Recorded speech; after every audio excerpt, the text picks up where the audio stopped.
Hello everyone, my name is Pixlriffs and welcome back to the Minecraft Survival Guide. Hope you guys are having a good day. Today we are surrounded by chickens. After the chicken coop episode last time, I've been throwing a few more eggs into this thing. It's actually a pretty decent way of making sure that you can permanently put eggs inside of here, and that is something that I can't really do right now because it involves removing this block. But you can put a dispenser in here facing in towards the enclosure where the chickens are kept on top of that hopper, and then manually or perhaps automatically, if you feel like setting that up, fire the dispenser when it's got eggs in it to produce eggs in that area that's on top of the hopper. Now, that's not going to affect the chicken cooker in any way, except once you have more adult chickens in there, they'll produce more eggs, and the whole thing is going to run a little bit faster. But remember, once those chickens grow up into adult chickens, they're all taking up the same block. They will be affected in some small way by the entity cramming rules, which we've covered in a previous episode, but basically means you can't have more than 24 mobs in one place. It's the thing we used to kill zombie pigmen at the pigman farm by using minecarts as an entity. So that's just something to bear in mind. If the entity cramming is set to the default setting on your server or world, then you'll probably have a relatively small population of chickens in there, but in the grand scheme of things, it's going to get you cooked chicken, it's going to get you feathers. I've just been, idly logged into this world for about 5 minutes, and we've got a bit more chicken and a bunch more feathers into the chest, so that all seems to be working pretty well. I'm happy that I've set that up, and now we're going to talk about difficulty for this episode. Difficulty is something that I've touched on briefly in the past, but I would like to go a bit more into detail about exactly what the different difficulties in Minecraft are and how we can use them to our advantage in different ways. So I've been playing on normal difficulty since this world began, and today we're actually going to be upgrading the survival guide world to hard, which is the hardest difficulty setting if you don't count hardcore, which is basically like playing on hard, but you only have one life.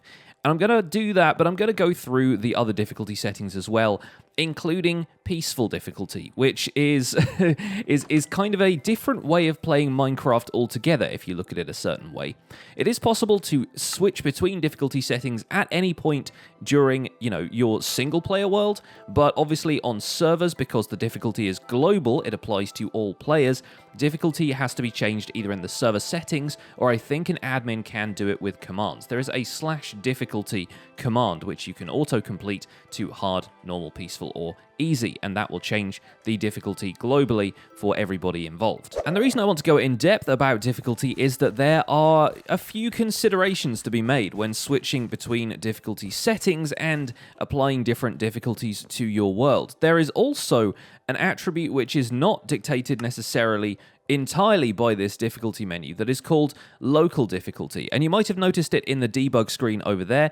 The local difficulty right now is 3.89 over 0.95. I think the 0.95 might have to do with the phase of the moon. I can't remember exactly, but I've done a little bit of research here, so I'll be able to go over some of it. A lot of it is rooted in just like a mathematical calculation of exactly how difficult the game should be based on your current level of where you're at in the game. So I'll explain a little bit more of that a little bit later. But first of all, I'm going to explain something about peaceful mode. Peaceful mode is a difficulty setting in which no hostile mobs can spawn naturally. They are unable to spawn, and any mobs that have already spawned in the world that are hostile will despawn. And I'm not going to implement peaceful difficulty in this version of the Minecraft Survival Guide world. I'm actually going to go to a copy to demonstrate this, because I have a skeleton who is kind of in my employ right now. We have Mr. T-Bone Walker in here, who is our creeper farming skeleton. He's the guy who makes us music discs whenever I want to get a new music disc. And if I were to switch the game to peaceful, and it would eject all hostile mobs from the game, they would all instantly despawn. That would include this skeleton, even though I've name tagged him, and effectively I've removed him from the mob cap, which means he doesn't really count towards the game deciding to spawn hostile mobs in this area. That's what happens when you apply a name tag to a mob. He would still count as a hostile mob, because technically he can attack the player, and he would despawn, meaning that I'd have to go through the trouble of catching another bling bling skeleton to shoot creepers with. So I think I'll probably go into a copy of this world and show you guys that using, flying around in creative mode and showing you exactly what happens when you just despawn all the mobs in the world. But to start off with, we're actually going to downgrade the difficulty of our world and switch it to easy. Now, I'm not going to hit the lock right now because we don't want to lock the difficulty in place. I can go back out into the game, and you'll notice that very little has changed because there is not a great deal of difference between easy and normal. The main thing this affects is mob spawning and the amount of damage that mobs do. As you can see, we got some skeletons over here, we got some creepers over here, and they're not going to do a huge amount of damage to me on easy, considering that I've got not quite full diamond armor. I'm wearing my elytra right now, but I still have a decent amount of protection diamond armor. I've just eaten, so I can heal up. It's possible to take a bunch of damage on easy, but it is reduced damage. Most mobs will do a reduced amount of damage to you when you're on easy mode. Now, it's worth noting that creepers, while they do less damage on easy mode, will still have the same explosion radius on all different difficulties. So if you're dealing with a creeper, by the way, this guy can't cross over the minecart tracks. It's kind of adorable. He's just kind of stuck in there inside this little train set. And yeah, difficulty will not affect creeper explosion radius. So regardless of what you're building, a creeper will explode it to the same capacity on all different difficulties. However, of course, if there is a charged creeper, the explosion is going to be much bigger, but that's the only thing that really affects creeper explosion radius, which I used to think that was actually affected by the difficulty setting. Turns out it's not. Did a little bit of testing just to make sure, but no, it's the same explosion radius basically every time. Gonna see if we can catch this guy in the minecart, by the way. I've taken the furnace minecart out of the equation, just left the regular minecart there. Let's see if we can trap this guy. Get in the minecart. Well, that didn't work out so well, did it? But as you can see, we're on easy mode, same explosion radius. But it's not just damage from hostile mobs that difficulty affects. You're actually going to see a few different effects when you play on easy versus playing on normal or hard. And one of those is starvation damage. So I'm actually going to run around and deplete my hunger bar so that you guys can see this in action. But you'll also see greater damage from stuff like TNT explosions. Mobs who spawn with armor will have a higher chance of spawning with armor on higher difficulties, and it will be more like better quality armor on higher difficulties as well. On easy difficulties, certain mobs won't be able to inflict status effects on you. Witches' potions will still obviously inflict poison and slowness, but cave spiders can't poison you, and even the wither cannot inflict the wither effect. Zombies also can't turn villagers into zombie villagers, although they will still attack them and kill them. They just won't convert them into zombies, which means playing on normal or hard difficulties actually gives you a better chance of keeping a villager around if it ends up getting attacked by a zombie, because if it converts, the zombie will no longer be attacking it, and you have a chance of curing the guy with a golden apple, whereas if you play on easy, the zombie's just going to kill the villager. So in a way, that's easy. In a way, that's okay, but in another way, that might be a little bit more of a problem. Another small change, which I'm not going to demonstrate, mainly because it's tricky to, and also because it involves lightning, and I'm staying well away from that stuff for a little while after a recent incident. Lightning only affects the block that is struck. It only sets fire to the block that it strikes, rather than having a wider radius of blocks that it sets on fire, which can reduce, if you've got fire tick on especially, it can reduce the damage that buildings will see from random fires started by lightning. And let me tell you guys, it is so hard not to just eat food automatically right now. I've scrolled over to my fish a few times thinking, oh wait, I should eat, I'm running out of hunger. And I'm trying to demonstrate this. It proves a little bit difficult once it's kind of ingrained in you as this automatic reflex. It becomes a little bit difficult not to eat when your hunger is this low, especially because I can't sprint right now. So as you've been doing a bit of mining, running around your world, sprint jumping, or just not having access to food, your hunger bar will reach a point where it empties out and you will start to take starvation damage. So on easy mode, that's actually limited to only taking you down to about halfway of your health, and I don't think it depletes quite as fast, although maybe starvation damage is just generally kind of a slow thing. But eventually, yep, that's 4 hearts gone now. It will come to rest at 5 hearts, and that is as low as it will go on easy mode. You're not going to be able to take any damage after that from starvation. See, if I just stand still here, that's it. No more starvation effect. You pause at 5 hearts until you get a chance to eat. So it's not going to kill you on easy mode by any stretch, although it does put you in a more vulnerable position, especially if you're out at night and there are mobs around. Now, I'm not going to eat quite yet because this seems like an ideal occasion to switch to normal difficulty and show you what starvation damage does on normal difficulty, because that will take you down even further in terms of your health gauge until you only have half a heart of health left, a single hit point. So basically any damage you take after that, whether it's a skeleton shooting you, a creeper blowing up in your face, or just jumping off something that's slightly too high, you're going to end up taking fatal damage at that point. There we go. I'm now on half a heart, and poison damage on normal mode will also only take you to half a heart, but will not be able to kill you. So it's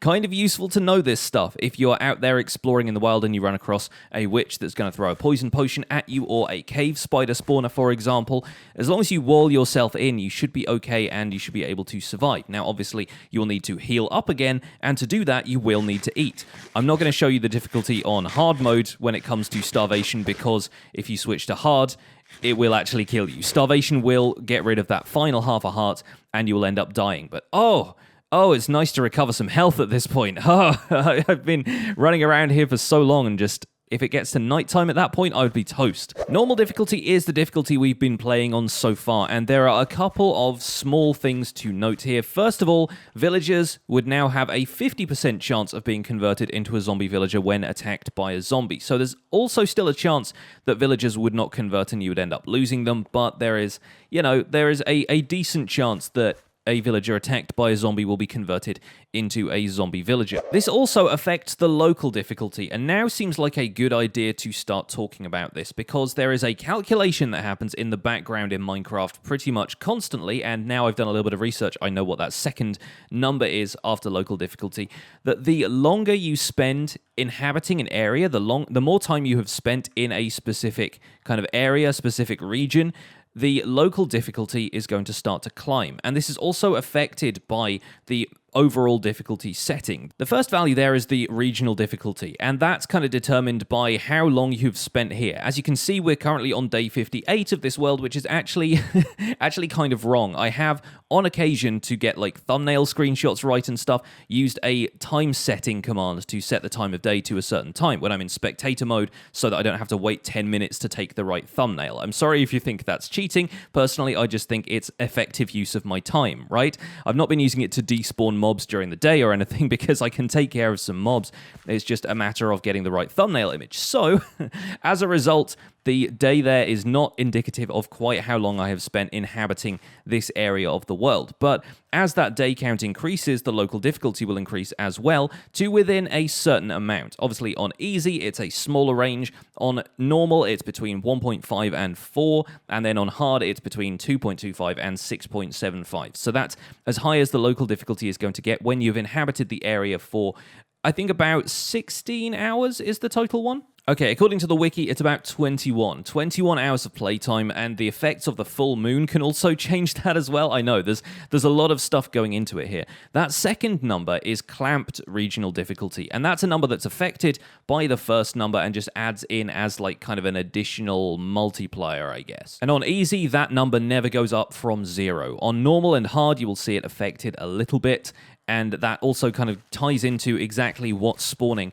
around you. You're more likely to see mobs that spawn with armor and so forth. If you have a higher regional difficulty, you're more likely to see more dangerous mobs. Things like witches and baby zombies will start to spawn more frequently as the regional difficulty increases. There's a lot more information about this on the Minecraft wiki, so if you want to look into the actual equation that takes place to determine local difficulty and the maths that goes into that, then feel free. But I'm not going to bore you with it here. Instead, what I'm going to do is open my options and switch the difficulty to hard. And now, when we look at the regional difficulty like that, the local difficulty, there you go. It has shot right up. We're at a local difficulty of 6.3 and a clamped regional difficulty of 1. So we are basically playing not quite at maximum toughness right now, but there is every chance that more hostile mobs are going to be spawning around here.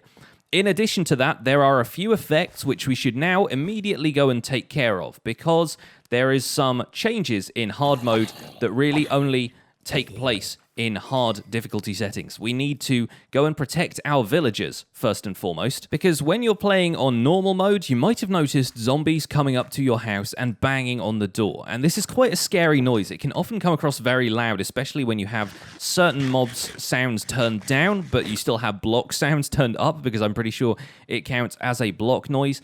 And zombies will go after villagers to the extent where they will bang on the door trying to get into the house. Now, on normal difficulty, they can't break down the doors. On hard difficulty, they can. So there are a few different preventative measures that we can take to make sure that zombies don't do that. For a start, the easiest thing you can do is just go to sleep every night and make sure that you despawn and burn any zombies that are in the surrounding area. But if you're like me and you build overhangs above your doors, then there's a chance they might be able to avoid taking damage from the sun. So there are a couple of things you can do in that event. One is to grab an iron door, which I have several of, I think, from the Stronghold originally, because zombies will not break down iron doors. Wooden doors are the only ones that they can break down. It's a wooden door of basically any type, but if we place an iron door on the front of our farmhouse now, that is going to be there permanently, and the zombie won't be able to break it down. Same goes for the back door here, although this little area over here is pretty well lit up at this point, so I'm not certain a zombie would be able to come over, except maybe on that bush there. So we might be able to zombie-proof this a little bit more effectively. Obviously, lighting up the surrounding area is going to be a good idea as well. The last thing you can do is a little bit of a trick that I'm always a little bit skeptical about. I don't know quite whether it works or not, but zombies will only go after doors which are closed. Oh, I hear one now. So the idea is that you place a door in the closed position against a completely different block. Now, I placed that door wrong. Let's look at the right-hand side of the block like that. There we go. That's how you place it with the hinges, right? Oh, that's just the weird texture of the door model. Okay, cool. So basically, the way you do this, and it doesn't really work particularly well with a pressure plate, but if you place your door at a right angle to the position where you want it closed, all right, chicken, you can leave, that's fine. If you place a door at a right angle to the position where you want it closed, that counts as a closed door. So if we look at that, it says open, false, right? So that's a closed door. Now, if we open it, the open value switches to true, and at this point, zombies will not go after that door because they see it as an open door, as something they can walk through. So if a zombie encounters this door, they're not going to try to break it down. In theory, I am yet to see if this actually works in practice, because most of the time I'm pretty good at defending my villagers from zombies anyway, but I think it's probably a worthwhile precaution to take, especially considering we can hear the zombie noises just, you know, mounting up outside of our house right now anyway. Still, I'm going to do the same thing with the back door just in case. In fact, how about we make this back door an iron door just to make sure the chickens can't get through all the time, right? So we can use a pressure plate inside of the house here. That's absolutely fine. Before it gets too light, I kind of want to demonstrate another thing that happens with zombies when you're on hard mode. So I will have to find them. It sounds like they've probably crept into the barn. Yeah, of course they have. There are so many of them in there. Wow. Okay, I need to light this place up a lot better, apparently. But zombies have a chance to spawn reinforcements when you attack them on hard mode. So occasionally, when you get them attacked, there we go. I'm pretty sure that guy just spawned because I was attacking this zombie. And so, as a result, if you attack zombies, any blow that is not a killing blow, kind of similar to silverfish, will actually spawn more zombies, although they'll spawn out of thin air as opposed to silverfish, which spawn from the surrounding blocks. So it can become very, very difficult if you're on hard difficulty to deal with these zombies. Now, this guy, is he a farmer of some kind? I feel like a zombie farmer in there with the sheep kind of makes sense, but of course, as with all difficulties, if you get 128 blocks away from these mobs, they are going to despawn permanently. The despawning rules do not change at all with different difficulties. It is just a matter of exactly how frequently they spawn. And aside from the fact that hard difficulty increases the damage that mobs deal to you, increases the damage you take from explosions and so forth, there are some other really fun effects, aside from the zombie situation I just talked about. Spiders have a chance to spawn with different potion effects, meaning that you can deal with invisible spiders, or spiders that are affected by a speed buff. That's a little bit of an extra variation in spiders that gives them a little bit more difficulty on hard mode, because if they're hard to see, you can actually still kind of see the glow of their eyes and stuff like that, but if they are more difficult to see, then yeah, you're going to find yourself having a difficult time attacking them. Likewise, if they are a little bit faster, then they can be a little bit more dangerous over short distances, so it's a little bit harder to fight spiders on harder difficulties. Speaking of spiders, by the way, cave spider poison will affect you for longer if you're on hard difficulty, so be prepared to cope with the effects of that poison for a long, long time. And there's a higher chance to spawn larger slimes in areas that will spawn slimes. So there's a chance that now we've switched to hard mode, the output of my slime farm is actually going to increase, because we will have a larger amount of large slimes spawning in the spawning spaces down there. Mobs that spawn with equipment, like weapons and armor, are more likely to do so when the regional difficulty value is higher. So that's kind of effectively like a multiplier for the chances of that stuff happening. So we should see a few more mobs spawning with armor the next night cycle that we get. It is also more likely that you will see zombie pigmen spawning in the overworld from nether portals, and that's actually something we're going to take advantage of for a future farm where I kind of want to build an overworld gold farm, having a bunch of nether portals that will spawn zombie pigmen and then funneling them into a collection mechanism so that we can kill them in much the same way as we're killing the ones at the gold farm in the nether, just doing that in the overworld. And now we can see the moon rising through the trees, and this actually affects the local difficulty slightly. And in hard mode, you might see that happen a little bit more frequently. It might be a little bit more obvious. The full moon mainly has an effect on how many slimes you will find spawning in swamps, but it also has a broader effect on the local difficulty. Hey, see, there you go. We've got zombies spawning with full not diamond armor, gold armor at least. And if we head over to the swamp now, you will see, yeah, there's a lot of stuff spawning in those darker spaces. We won't see as many slimes on a night like this where the moon is a crescent, but you will probably find a few of them poking in here and there. And the overall regional difficulty is increased as the phase of the moon increases. So at a full moon, you're probably going to see the peak of regional difficulty and therefore the peak amount of mobs spawning. Now this of course can work to our advantage, because if we are up there by the balloon, by the mob farm in a full moon, and as long as we're safe AFKing up there, we're probably going to see more mobs and stuff coming out of the balloon, therefore probably a few more mob drops as well. But of course, for the average PvE player, when you're running around in the overworld, it constitutes a little bit more of a threat. As you can see, a bunch of armored mobs popping up around here in the swamp, and there's some slimes as well. Fantastic stuff. So you can still see them hopping around the place. So there are a bunch of things that hard difficulty changes about your world. Mostly it is mob damage, which I'm not going to go through like the individual rates of mob damage increasing, but there is every chance that there will be a little bit more difficult stuff going on right now. So I'm going to go into my options, and I'm going to lock us on hard difficulty, and that locks the difficulty of the world, sets it to hard, and it says you'll never be able to change that again. I'm not sure you can even change it with commands after that. It could be possible to change it with commands, considering they are, technically speaking, cheats, but I want this survival guide to be on hard mode from now on. I may regret this decision later, but then again, it will be nice to have the challenge. And speaking of that challenge, actually, I recently had somebody come into one of my live streams and asked me if it was cheating to set their difficulty to peaceful when they were made a little bit anxious by Minecraft and were getting kind of paranoid and there were hostile mobs around and stuff like that. And I hope they don't mind me using them as an example, because I feel like Minecraft should always be fun. I feel like Minecraft should always be fun for players, and if you are not having fun playing with the challenge of hostile mobs spawning, if it is making you anxious, if it is causing you to be too tense and meaning that you don't want to play the game because you're worried about stuff happening to you, it is perfectly fine to switch to peaceful mode. And I'm actually going to switch over to my creative copy of the survival guide world so I can tell you a little bit more about peaceful mode. So welcome to an early test copy of the survival guide world. This is one where I was just testing out some of the stuff we were building over at Founders Forge. I have a portal to the Nether and that kind of stuff. And the difficulty in this world is currently set to peaceful, which will mean that no hostile mobs will spawn. And yes, I'm flying around in creative mode. Big deal. So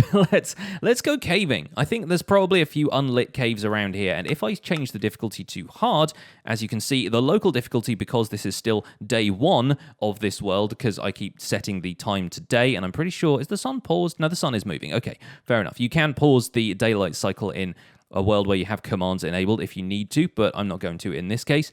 If we go into a cave here, you will see, yep, there are hostile mobs spawning, and I'm in creative mode, so they're not going to attack me. I can walk right up to them and demonstrate this.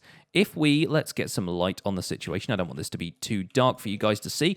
If you change the difficulty to peaceful while you're in a world where the difficulty is currently set to a higher difficulty than that, hostile mobs will instantly despawn, and they won't be able to spawn after that. Now, there are some exceptions to this rule, and I imagine when I said earlier that hostile mobs could not spawn on peaceful, people were typing those exceptions into the comments. There are a few exceptions. Shulkers are unaffected. They are kind of a vital resource in the game for the technical player. It's nice to have shulker boxes, and if you want to go to an end city in peaceful and kill shulkers just so you can have shulker boxes, you don't want the challenge of running around and fighting them, that's absolutely fine. You can do that if you want to. It's your game. Play it the way you like. But the shulkers will not despawn because, once again, they are not something that can respawn. So instantly despawning shulkers, if you were playing on peaceful mode, would not be too great. The Ender Dragon is the other thing that will not despawn in peaceful mode. So even in the Nether, you will find that there are no hostile mobs around, and that includes zombie pigmen, who are normally neutral, because the neutral status of zombie pigmen relies entirely on whether or not players have attacked them.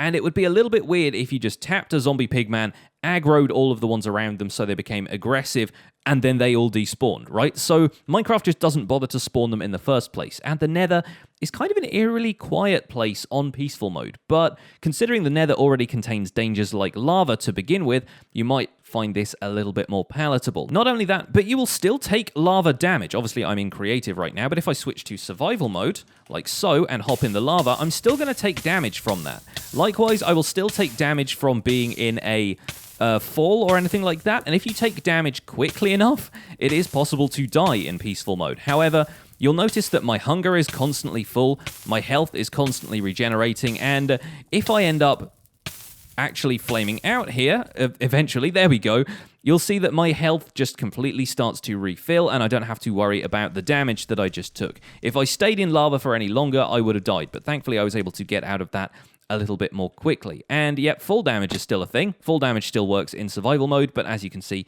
once again, completely heals up. So this might just be a nicer way to play, especially if you're still getting used to Minecraft. You don't want the challenges of combat right away, or you feel a little bit anxious when you're fighting stuff all the time and worrying about creepers creeping up on you and exploding. Here is peaceful mode for you. Now, one other thing about peaceful mode is because you constantly have a full hunger bar, on Java Edition at least, it is not possible to eat any foods with the exception of chorus fruit because they have the effect of teleporting you, and golden apples because they imbue you with potion effects like saturation, regeneration, which I guess means additional regeneration for the eventuality that you fall into lava, and I think the notch apples, the enchanted golden apples, give you fire resistance. So occasionally that can be useful. As I said, the aforementioned lava problem, right? But in terms of regular foodstuffs, you can't eat them. They won't actually do anything because your hunger bar is always completely full. I'm pretty sure on the Bedrock edition of the game, it is still possible to eat food normally, even though it doesn't really have any kind of effect. But it's kind of fun to have the ability to do that for roleplay purposes, perhaps. Going back to hostile mobs, it is not even possible to spawn the Wither in peaceful mode. Even if you build the Wither completely normally, like I've built it here without any blocks around it, any grass growing nearby that could prevent it from spawning with the blocks placed like this, the Wither just doesn't spawn. If I did this on easy mode, or normal mode, on hard mode, the Wither would spawn and absolutely wreck this whole area. But on peaceful mode, not so much. It just remains as a statue to itself, I guess. Now, there are, of course, some disadvantages to playing on peaceful when it comes to the technical side of Minecraft. If you want mob drops of certain kinds, it isn't really possible to get them in peaceful mode because, for example, creepers and ghasts are the only source of gunpowder in the game right now. You can't get either of them to spawn on peaceful mode. Therefore, if you wanted to fly around with elytra and rockets, your only bet is to really spawn them in. I'm pretty sure that's the only place. I think you can occasionally get gunpowder in dungeon chests and stuff like that, thinking about it. So you could probably still find enough gunpowder for a few rockets, but you're not going to be able to farm gunpowder the way I have on my world by setting up a hostile mob farm, because no hostile mobs are going to spawn in there. Likewise, slimes count as hostile, even though the baby slimes don't actually do any damage to you, so it's not possible to get hold of slime in peaceful mode right now. That is actually going to change with the addition of pandas in 1.14, because pandas are... There's a certain type of panda that sneezes, and it sneezes out slime balls. So if you want to make your sticky pistons with panda snot, then you'll have the opportunity to do that in the next update to the game. However, right now, with slimes not being able to spawn, it is quite difficult. The only source of being able to get sticky pistons is if you go to a jungle temple and take apart the mechanism that hides the treasure in a jungle temple. So there is definitely a disadvantage to playing on peaceful mode that way. But then again, if you want to play on peaceful mode in survival, but you want to occasionally switch to creative to build redstone contraptions and stuff like that, again, play the game the way you want to. And now, to wrap up this look at peaceful mode, I'm going to introduce you to the exception, the one animal that can damage you in survival if you're playing on peaceful: llamas, because llamas will spit at you, and that causes a tiny bit of damage. One heart, half a heart of damage on peaceful mode, and that will easily heal up, and then the llama won't be hostile to you, they will just spit at you in disgust, I guess, or self-defense. So I hope you folks have enjoyed this little look at difficulty. I hope that's explained a little bit of the different factors of difficulty to you. And as you can see, if we go into the options, the survival guide world is locked on hard for the foreseeable future. And I will probably end up regretting that. But that is going to be it for this episode, folks. Thank you so much for watching the Minecraft Survival Guide. My name has been Pixlriffs. Don't forget to leave a like on this episode if you enjoyed it. Subscribe if you want to see more. And I'll see you guys soon. Take care. Bye for now.